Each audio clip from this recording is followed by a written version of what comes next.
Porque un tipo impío, ¿cómo te va a decir cómo solucionar los problemas que tú tienes en el alma? Si el único que te puede ayudar con los problemas del alma es el que te creó. Sí, Señor, amén. Así que si alguno pensaba estudiar psicología o hay algún psicólogo entre nosotros, pido disculpas. Pero es una gran diferencia entre un psicólogo cristiano y un psicólogo que no conoce al Señor. Para eso, hermano, el primer filtro siempre, cuando una familia, cuando un cristiano, cuando un hermano está enfrentando problemas, el primer filtro siempre va a ser su liderazgo de la iglesia. Su liderazgo, porque es allí donde va a salir el primer consejo para nosotros. Si el líder de la iglesia, ¿verdad?, le da ayuda y le presta consejo, a veces no es ni necesario sentarse en el sillón del psicólogo. Yo lo he presenciado, yo lo he visto, yo lo he vivido. Lo mismo que yo le he dicho aquí a alguien, se lo ha dicho el psicólogo en el sillón donde te va a sentar. ¿Por qué dirá usted? Bueno, porque su pastor también es preparado. El pastor tiene una licenciatura en teología con mención en consejería. O sea que mi especialidad es escucharlo a usted, mirarlo a los ojos y saber cuando me está mintiendo y saber cuándo aplicar la palabra de Dios. Lo que pasa es que la gente piensa es que si hablo con el pastor me va a dar con la Biblia por la cabeza. Es lo primero que la gente piensa. Entonces mejor vamos al psicólogo que allá no me van a cuestionar tanto. Hermano, no es así. Hoy día hay una gran necesidad, hermano, de lo que es la consejería del silencio. No sé si usted ha escuchado alguna vez esa terminología. La consejería del silencio. La consejería del silencio consiste en escuchar. ¿Por qué cree que tenemos dos orejas y una boca? ¿Ha pensado por qué Dios nos dio dos orejas y una boca? ¿Ha pensado? Porque Dios quiere que escuchemos más y hablemos menos. ¿Cuántos de ustedes necesitan a veces que lo escuchen? A ver, déjenme su mano arriba. ¿Cuántos necesitan ser escuchados? Amén. Necesitamos ser escuchados y de acuerdo a eso la palabra del Señor va a ir hablando, hermano. Pero la única forma en que el ser humano va a transformar su vida es a través del Evangelio. A través de la palabra, a través de la progresión y a través de nuestra unión con Cristo. Me parece que allí quedamos la semana pasada, si no me equivoco, con la pregunta de Romanos 6 del 1 al 4. Cuando el apóstol Pablo preguntaba, ¿perseveraremos en el pecado para que la gracia abunde? Ahí quedamos, parece, ¿no? ¿Cuántos vinieron el domingo pasado? ¿Cuál era la respuesta retórica del apóstol Pablo allí? En ninguna manera. ¿Por qué? Porque lo que hemos muerto al pecado, ¿cómo viviremos aún en él? Si cada uno de nosotros se ha convertido, se ha consagrado al Señor, su vida es otra, aun cuando usted, el rostro sea el mismo en la cédula de identidad, pero usted ya no es la misma persona. Usted ya no es la misma persona que tenía una vida desordenada.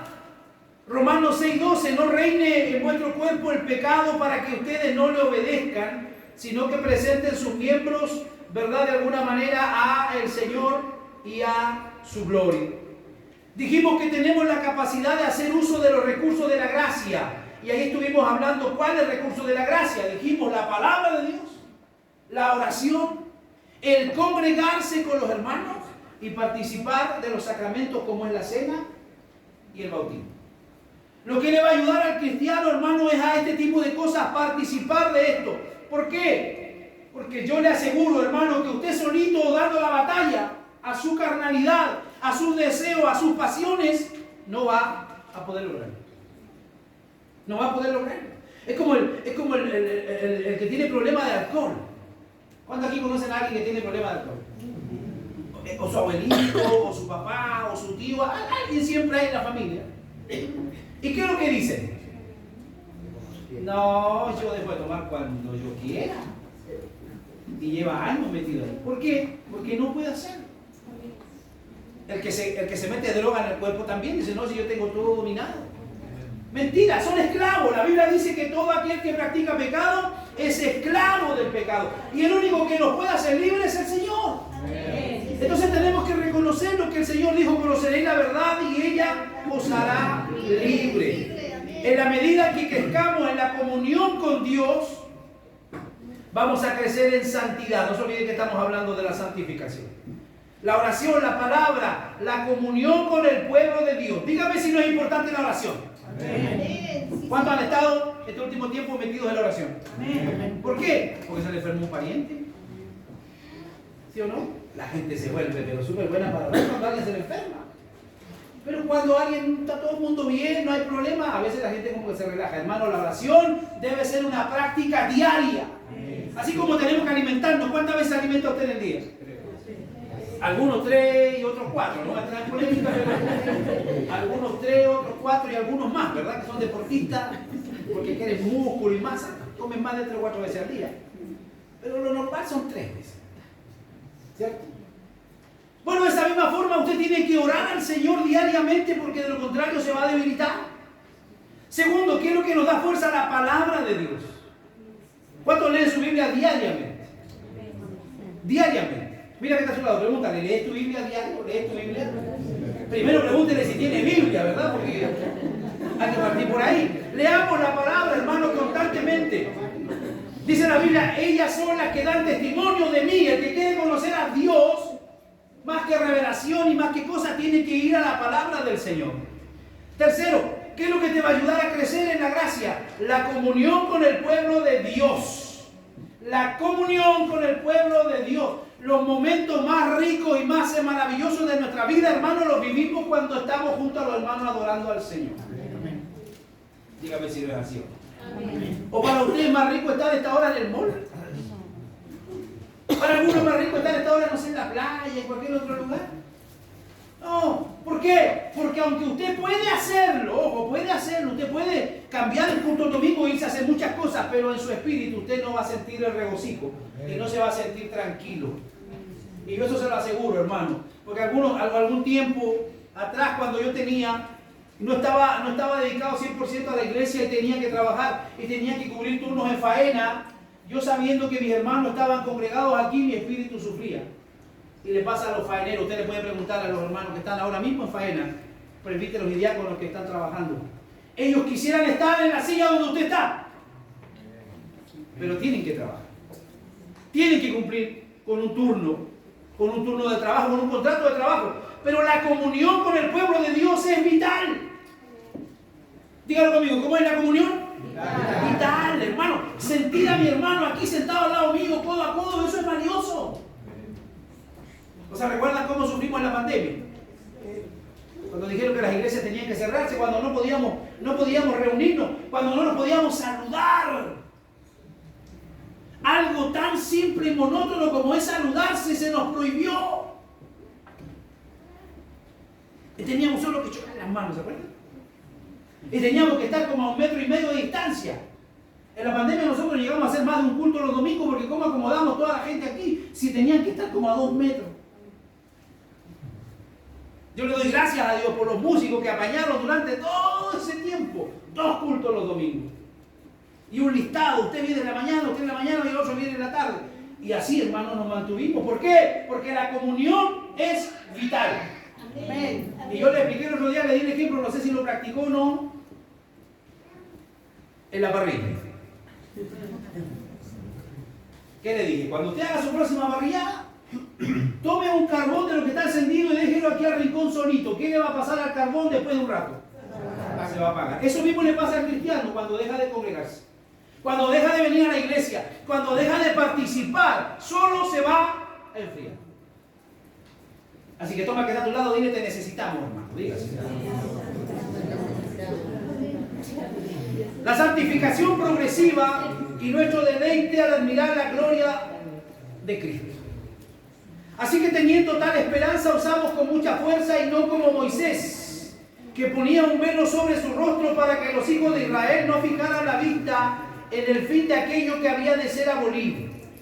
Por el entendimiento de ellos se embotó, porque hasta el día de hoy, cuando leen el antiguo pacto, hablando del pueblo de Israel, les queda el mismo velo no descubierto, el cual Cristo es quitado. Y aún hasta el día de hoy, cuando se lee a Moisés, el velo está puesto sobre el corazón de ellos. Sígame.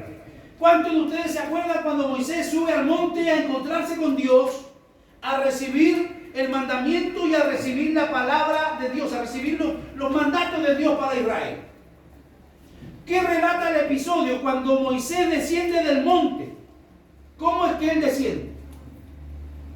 Desciende con una gloria en él que no era una gloria personal, sino que era el reflejo de la gloria de Dios. La Biblia dice que Dios lo esconde a Moisés en las peñas y Moisés solo ve las espaldas, ve cuando Dios ya se está retirando.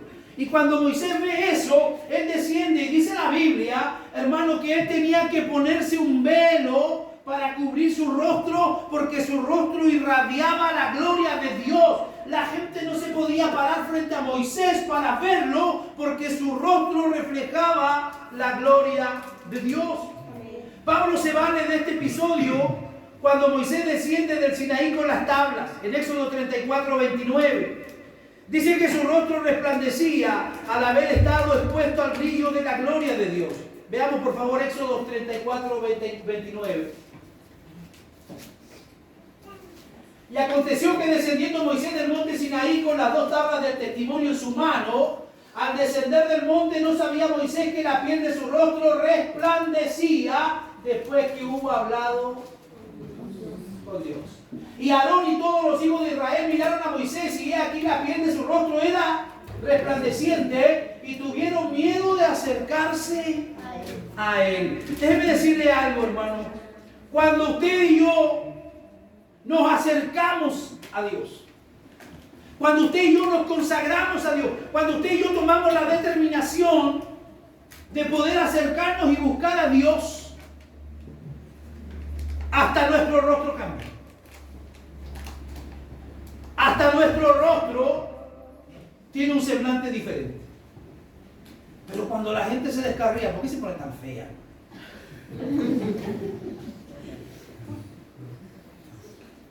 ¿Sí o no? Usted dirá, oye, pastor, usted que no, es verdad. Me he encontrado con algunos descarriados, su mirada ya no es la misma. Sus ojos te comunican absolutamente todo el sufrimiento y el peso que ellos llevan. Ojos diferentes, una mirada triste, hasta la piel parece que se pone más viejo. Pero usted no se descarríe, hermano, para que se mantenga lindo como está. Para que se mantenga, hermanos, con un rostro y un semblante lindo. Moisés no podía estar con rostro descubierto frente a los demás. ¿Por qué? Porque la gloria de Dios lo había impactado a él de tal manera. No debemos olvidar que este incidente ocurrió inmediatamente después de que los hijos de Israel hicieron un becerro de oro para poder adorarlo. Los judíos que leen y estudian el Antiguo Testamento también son incapaces de ver en sus páginas qué es lo que Dios quería mostrar a través de este episodio con Moisés. Fíjense un poco. ¿Qué es lo que Dios quería mostrar en este episodio al permitirle a Moisés llegar con ese resplandor de gloria al campamento? Lo que Dios quería mostrarles era lo glorioso y lo poderoso que era estar en su presencia. Estar en la presencia de Dios. Para Moisés, hermano, fue algo que cambió absolutamente su vida. Cambió absolutamente su vida. Estar en la presencia del Señor le llevó sus temores, le llevó sus miedos, le llevó tantas cosas, hermanos, que le impedían a Moisés realizar la labor que Dios lo estaba llamando a hacer. Yo quiero decirle que siempre van a haber temores en nuestra vida. Oh, pastor, yo no sé hacer eso. No, yo no estoy preparado, me da miedo, no sé cómo hacer. Todos los temores que nos van a afligir cuando nosotros estamos en presencia del Señor, Dios se los lleva. Dios se los lleva, porque si Dios los llama a ustedes es porque Dios sabe que usted es capaz de servirlo. Dios no se equivoca. Si cada uno de ustedes está sentado hasta ahora en la silla de la iglesia, es porque Dios tiene un plan con cada uno de nosotros. Usted dirá, pastor, es que yo no sé cómo hacerlo, no sé enfrentarme al público, no sé cómo enseñar la Biblia, ni siquiera entiendo cuando leo la Biblia. Hermano, Dios sabe que usted puede hacer. Amén. Déjese de excusarse en sus miedos. A él le dijo, a Dios es que yo soy tardo para hablar, dijo Moisés. No hay problema, yo te pongo a alguien que habla. Aarón, pero tú vas a cumplir el trabajo. Jeremías le dijo, Señor, yo no puedo porque soy un niño. ¿Qué le dijo el Señor? No digas que eres un niño porque yo te escogí, te santifiqué desde el vientre de tu madre. Y tú vas a ir y vas a hablar todo lo que yo te mande. Así que no hay excusa, dígale que está a su lado, no hay excusa. No hay excusa, hermano, para servir a Dios. Hechos 9 de 3 al 5. Hay una persona aquí también que tuvo un encuentro con Dios. Hechos 9 de 3 al 5. Repentinamente le rodeó un resplandor de luz del cielo y cayendo en tierra oyó una voz que le decía: Saulo, Saulo, ¿por qué me persigues? Él le dijo: ¿quién eres, Señor? Y él le dijo: yo soy Jesús, a quien tú persigues. Dura cosa te es dar goces contra el aguijón. Respóndame usted, después de este encuentro que tiene Saulo con Dios, ¿Saulo siguió siendo el mismo? No, absolutamente no. Su vida tuvo un cambio, un giro radical. Después de ser un perseguidor de la iglesia, ahora se transforma en un perseguido. Después de haber sido alguien que aborrecía, que se metía en las casas, que se metía en las ciudadelas a buscar a los cristianos para matarlos, ahora él está aconsejando, ahora él está haciendo cartas, ahora él está visitando, ahora él está haciendo viajes misioneros. ¿Para qué? Para llevar la palabra de Dios. Entonces, vuelvo y repito, hermano, es imposible que alguien que ha tenido un encuentro con Dios siga siendo el mismo. No puede. Es imposible. Tiene que haber una transformación. ¿Qué dice 2 Corintios 4:6? Esta experiencia tal como está es irrepetible. Eso es exactamente lo mismo que ocurre cada vez que una persona se convierte. El velo de su corazón es quitado por medio de la predicación del Evangelio para que pueda ver la gloria de Cristo que allí se revela. Pablo estaba persuadido de la obra cegadora de Satanás en los incrédulos para que no le resplandezca la luz del Evangelio de la gloria de Cristo. ¿Qué dice 2 Corintios 4:6? Porque Dios que mandó que de las tinieblas resplandeciese la luz es el que resplandeció. ¿Dónde resplandeció? En nuestros corazones, para iluminación del conocimiento de la gloria de Dios en la faz de Jesucristo. Cuando el Evangelio es predicado y el Señor dice en el corazón del pecador sea la luz, de repente comienza a ver lo que nunca antes había visto. Cuando Dios entra y cuando Dios transforma, cuando Dios toca el corazón de un pecador, comienza a darse cuenta de cosas que él antes nunca había visto. Siempre las tuvo al frente, pero nunca las valoró. Nunca las vio. Y entonces ahí nosotros entendemos, hermanos, lo que es el poder de la transformación a través del Evangelio. A través del Evangelio podemos ver vidas cambiadas, podemos ver matrimonios restaurados, matrimonios a punto de romperse. Matrimonios donde el padre era un drogadicto, donde el padre era un alcohólico, y ahora usted los ve que van a la iglesia y sirven al Señor. ¿Qué ocurrió allí? Dios iluminó en el corazón de ese pecador para que conozca la gracia maravillosa de nuestro Dios. ¿Cuántos creen que Dios lo sigue haciendo hoy día? Si lo hizo con nosotros, Dios lo puede hacer con cualquiera.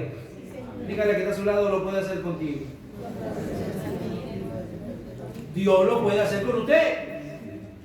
Nuestro Señor Jesucristo posee una gloria incomparable que opaca completamente el brillo de cualquier otra cosa en este mundo. Le repito, nuestro Señor Jesucristo posee una gloria incomparable que opaca completamente el brillo de cualquier otra cosa en este mundo. Dígame si para usted lo más hermoso de la vida no es Jesús. Amén. Sí, Señor. ¿Hay algo más hermoso para usted que Jesús?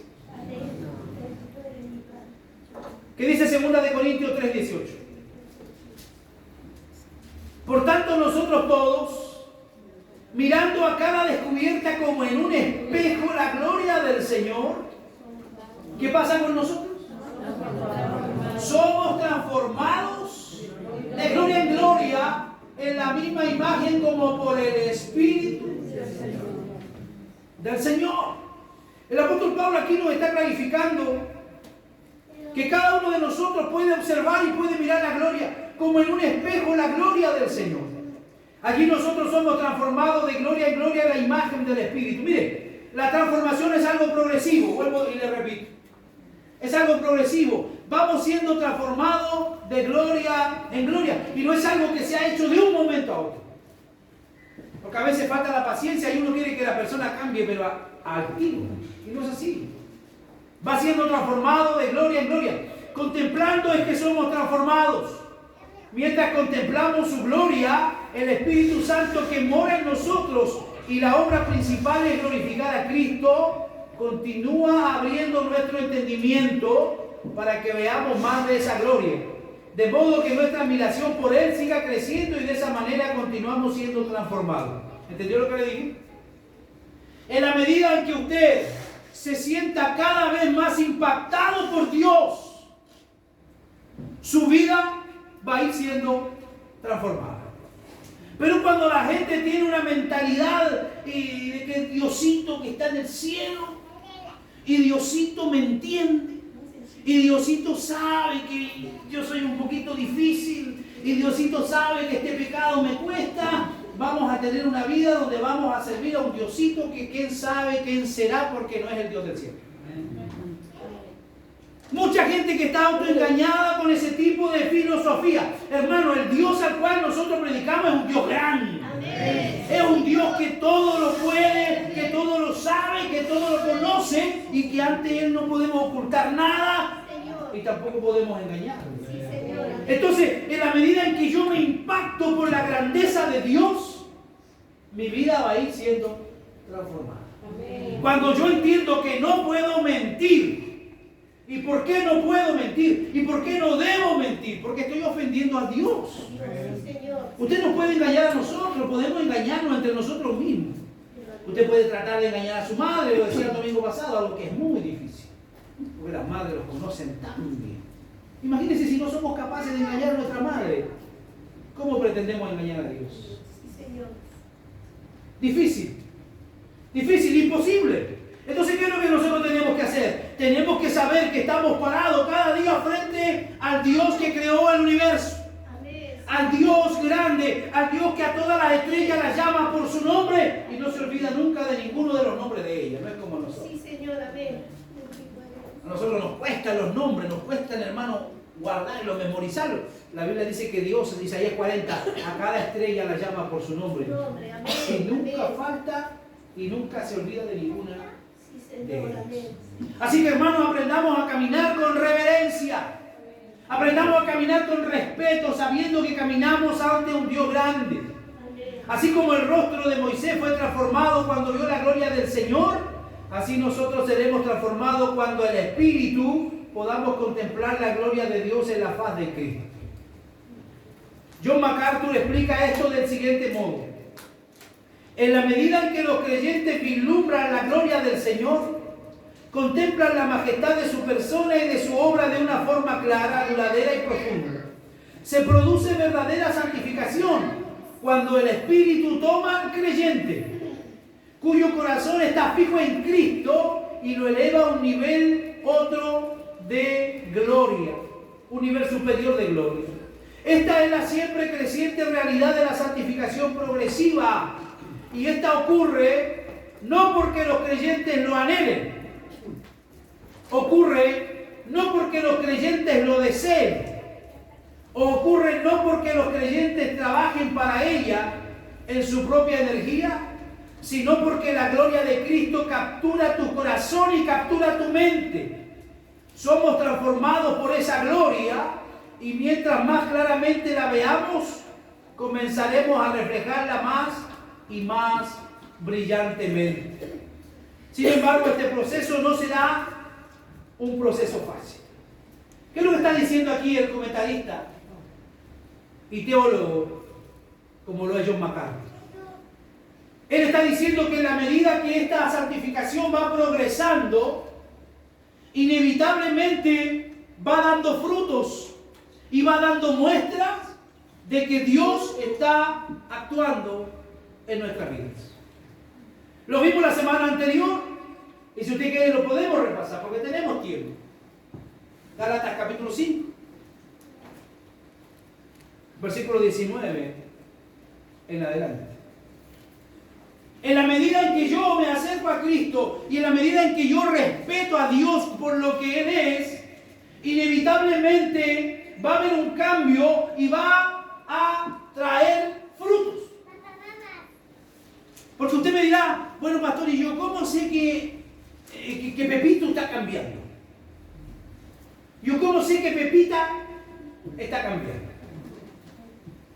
¿Tendremos alguna manera, pastor, tendremos alguna alguna forma de medir como un termómetro, algo la espiritualidad de la gente? ¿Tendremos algún elemento o implemento que pueda medir la calidad de la gente? Jesús fue más allá. Hablando de los profetas, Jesús dijo: por su fruto lo conoceréis. Porque yo le puedo decir a usted un montón de cosas. Yo le puedo decir a usted un montón de cosas, hermano. Yo soy acá, yo soy allá, yo esto, yo lo otro. Pero usted va a ver que nada de eso a lo mejor es lo que yo reflejo en mi propia vida. ¿Y qué es lo que dice Gálatas? Manifiestas. Esa palabra manifiesta viene de la palabra que representa evidentes. Evidentes o evidencia son las obras de la carne. ¿Y cuáles son las obras de la carne? Adulterio. Adulterio. Usted dirá: pastor, yo nunca he sido infiel a mi esposa. O la hermana dirá: pastor, yo nunca le he sido infiel a mi esposo. Pero Jesús fue más allá. Y Jesús fue a la médula de la ley. Jesús fue allí, a la columna vertebral de la ley. Él dijo: si alguno de ustedes mira a una mujer, complete la frase, ¿qué más dijo? Para codiciarla, ya adulteró en su corazón. Así que no solamente se trata de ser infiel, de poder de alguna manera tener algún tipo de práctica sexual, sino que está diciendo que aun cuando en mi pensamiento y en mi corazón yo puedo adulterar al tener algún tipo de pensamiento inmoral hacia otra persona. ¿Y eso es qué lo que es? ¿Es obra de qué? ¿De quién es obra? De la carne. Y cuando hablamos de la carne, ¿de qué dijimos el domingo que se refería? Cuando aparece el término carne, está refiriéndose a mi persona, a mi humanidad. Entonces las obras de la carne son adulterio, fornicación, todo tipo de relaciones sexuales fuera del matrimonio. Ustedes entienden el término fornicación, ¿verdad? No es necesario que se lo explique o alguien no lo entiende. Lo explico. Ya, vamos a recto a la sala de clase. Dios pone a Adán y Eva en el huerto y le da una orden y un mandato cultural. Le dice: ustedes vayan, reproduzcanse y sojuzguen la tierra. El primer y el más grande principio, el primer y el más grande compromiso que Dios hace con la raza humana es el matrimonio. Dios es el autor del matrimonio. Amén, sí, Señor. ¿Ya? Dios es el autor del matrimonio. Y el matrimonio tuvo como principio... ¿Cuál fue el principio del matrimonio? ¿Cuál fue el principio del matrimonio? ¿Para qué fue hecho el matrimonio? Para reproducirse. Adán estaba allí sentado en el huerto y Dios dijo: no es bueno que él esté solo. Y le trajo a todos los animales y le hizo pasar uno por uno y ninguno de ellos le sirvió a Adán como ayuda. Entonces dijo Adán: no es bueno que el hombre esté solo. ¿Y qué dijo? Tuvo la genial idea, Dios, de hacer una ayuda idónea. Esa palabra idónea tiene mucho que ver con complemento. La mujer para el hombre es un complemento. No es una sirvienta ni es una empleada, es un complemento. Es lo que a mí me faltaba, porque yo puedo ser muy simpático, muy bonachón, pero para tener hijos, ¿qué necesito? ¿Qué necesito para tener hijos? Una mujer, sí, una mujer, un útero. Y por mucho que hoy día algunos digan: no, sí que son hombres y se quieren llamar mujer y que quieren parecer, no tienen úteros. Y aquellos hombres que quieren parecerse mujeres van a tener problemas el día de mañana con la próstata. ¿Y cómo va a explicar que es una mujer y le da la próstata? Son cosas que, hermano, el hombre hoy día está tan loco. Está tan loco que de alguna manera quiere irse contra todo lo que Dios ha creado. Vuelvo al tema. Dios le pone a la mujer al hombre para que puedan reproducirse. Entonces todo acto sexual es legal dentro del matrimonio. Ese fue un combo en la cual para muchos. Todo acto sexual fuera del matrimonio se llama, y la fornicación es pecado. Y la paga del pecado, muerte. Gloria al Señor. Así que Dios bendiga a nuestros jóvenes para que se guarden de la fornicación. Para que se guarden de cualquier tipo de práctica sexual antes del matrimonio, porque el matrimonio Dios de alguna manera lo ha consagrado y lo ha consentido para eso. Amén. Seguimos. Inmundicia. Todo lo que tiene que ver con pensamientos laxivios. Laxivia, todo tipo de pensamiento de alguna manera lujurioso. Idolatría. Usted dirá, pastor, yo nunca me he persinado, yo nunca he sido de la iglesia católica, yo alguna vez he entrado en la iglesia católica, pero nunca ni siquiera sé cómo se hace. Usted dirá, pastor, que no, yo nunca he sido idólatra, nunca he adorado imágenes, pero la idolatría tiene un amplio espectro. Desde su hijo hasta un artista o hasta una imagen puede llevarlo a usted a practicar idolatría. Porque idolatría, se lo hago así de corto. Idolatría significa que algo ocupe el lugar de Dios en mi vida. Si mi hijo es más importante para mí que Dios, estoy cometiendo idolatría. Porque la Biblia dice que Dios no quiere compartir su gloria con nadie. Y no le estoy diciendo, hermano, que usted agarrar a su hijo y ya no lo va a querer, no. Le estoy diciendo que hay momentos donde hay que tomar decisiones. Y las decisiones siempre tienen que inclinar hacia servir a Dios. Servir a Dios. La Biblia dice que los hijos son herencia de Jehová. Amén. Sí, Señor. Ni siquiera son nuestros. Sí, Señor. Él lo ha puesto en nuestras manos para que nosotros lo eduquemos, lo alimentemos, le guiemos, le mostremos el camino. Ellos son dueños de sus propias decisiones. El día de mañana. Por eso el proverbista dice, instrúyelo en su camino para que cuando fuere viejo no sea parte de él. Pero nosotros a veces queremos que los niños vivan lo que nosotros no vivimos. Tenemos un sueño frustrado, es que yo no pude ser bailarina, entonces quiero que mi hija, ella tiene que ser bailarina y tiene que ser bailarina. Y de repente Dios no quiere que sea bailarina. No pude ser abogado, así que mi hijo tiene que ser abogado y tiene que ser, y le machacamos al cabro, va a ser un abogado todo infeliz. Porque nunca quiso ser abogado. La labor de los padres, hermano, es instruir y es educar y es guiar a nuestros hijos. No hacer que ellos cumplan nuestros sueños frustrados, porque ellos tienen su propio camino. Tienen su propio camino y nosotros tenemos que ayudarlos, guiarlos. Pero ¿cómo lo hacemos? ¿A través de qué? A través de la palabra del Señor. A través de la palabra del Señor. Así que diga conmigo, fuera. A ver, una vez más, fuera. La idolatría. Fuera la idolatría. Usted tiene que tener como prioridad en su vida. El Señor dice, amarás a Jehová tu Dios con todo tu corazón. ¿Cuántos saben ese mandamiento? Amarás a Jehová tu Dios con todo tu corazón. O sea, con todo tu corazón. No puede haber nada más que ocupe el lugar de Dios aquí. Con todo tu corazón. ¿Con qué más? A ver. Con toda tu alma. Con toda tu mente. O sea, tus pensamientos, tus emociones, tus sentimientos tienen que ser siempre prioridad Dios. ¿Qué más hay en nuestra carne? Enemistades. Algunos pelean solos, ¿no? ¿Conoce usted alguno así? Estaba todo bien hasta que llegan, porque enseguida empiezan con los pleitos. Enemistades, pleitos, celos. Los celos no son buenos, los celos hablan de falta de seguridad. Cuando yo siento celos de un hermano en la iglesia es porque yo no he entendido que yo soy único y valioso para Dios.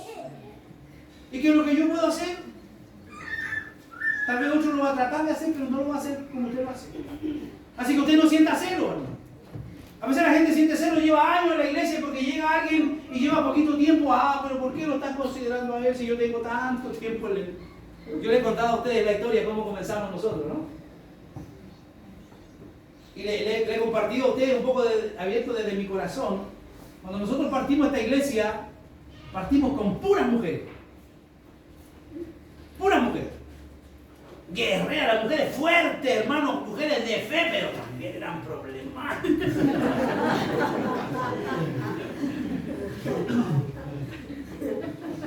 Que por porque una había llegado una semana antes, no tenía que mandar a la otra, no sé, yo soy más antigua, yo soy fundadora, y siempre estábamos con ese conflicto. Como en el ejército, la antigüedad constituye grado. Si usted llegó un día antes al ejército que otro, usted puede mandarlo porque usted tiene más autoridad, pero en el Evangelio no es así. En el Evangelio somos todos siervos. Somos todos iguales. Así que diga conmigo, fuera los celos. Ojalá mi hermano crezca más de lo que yo he podido crecer. Ese debe ser mi pensamiento.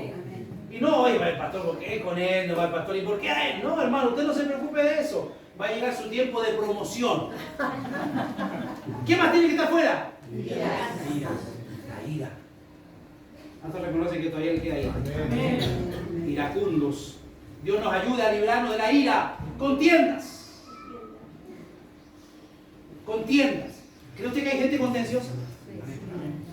¿Se ha encontrado usted con gente contenciosa? Hay gente que es muy contenciosa. Yo le he contado a usted la historia de aquel granjero que amanece un día por la mañana y se sienta a la mesa junto a su esposa y a sus dos niños adolescentes, y dice: voy a comprar una vaca y vamos a sacar la leche. Y vamos a traer la leche y vamos a disfrutar de la leche. Y la niña dice: yo no quiero tomar leche. Y el niño dice: a mí no me gusta la leche. Y la esposa dice: entonces no la compramos. ¿Por qué? Porque a los niños no les gusta la leche. Y yo no quiero tomar leche. Y no quiero tomar leche. Y se armó tremenda pelea en la mesa. Y estaban pensando recién comprar la vaca. Usted se ríe, pero eso ha pasado más de alguna vez en su mesa. Empieza uno a hacer proyectos y termina enredado y terminan enojados y están simplemente pensando en hacer algo. Eso se llama contiendas y pleitos. Ojalá que eso no haya en esta iglesia. Disensiones, herejías. Herejías tiene que ver con mal uso de la palabra de Dios. Hablar mal o usar mal la palabra de Dios. Siga, hermana, por favor. Envidias. No hay envidia aquí, ¿verdad? ¿Puedo cambiar mi auto? Yo sí que usted se sienta envidioso.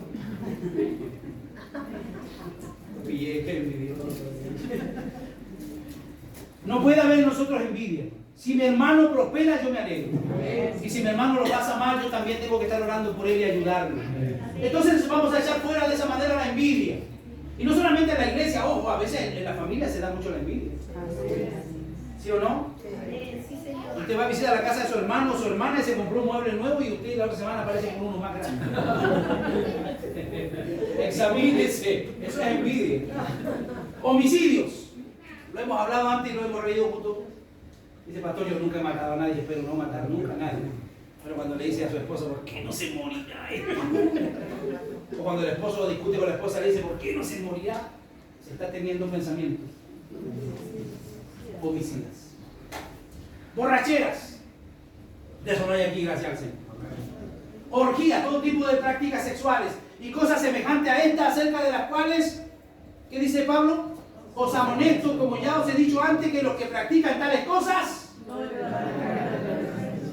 no heredarán el reino de Dios. O sea, por ese motivo hay preocupación en el Señor, porque el Señor de alguna manera nos ha preparado un reino en el cual nosotros vamos a disfrutar y vamos a morar. Pero los que practican estas cosas significa que no han cambiado, que no se han convertido y difícilmente podrán entrar al reino. Pero luego Pablo dice: más el fruto del Espíritu. El fruto que produce el Espíritu que está en nosotros. Levante la mano todo el que está seguro que tiene el Espíritu de Dios en su vida.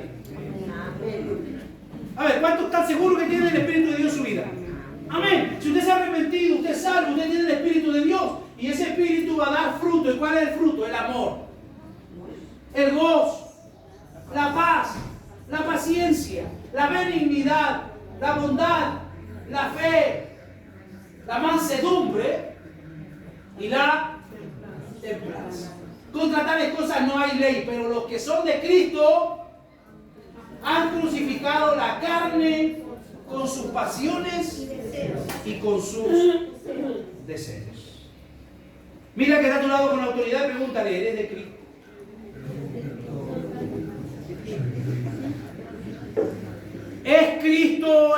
dueño de tu vida?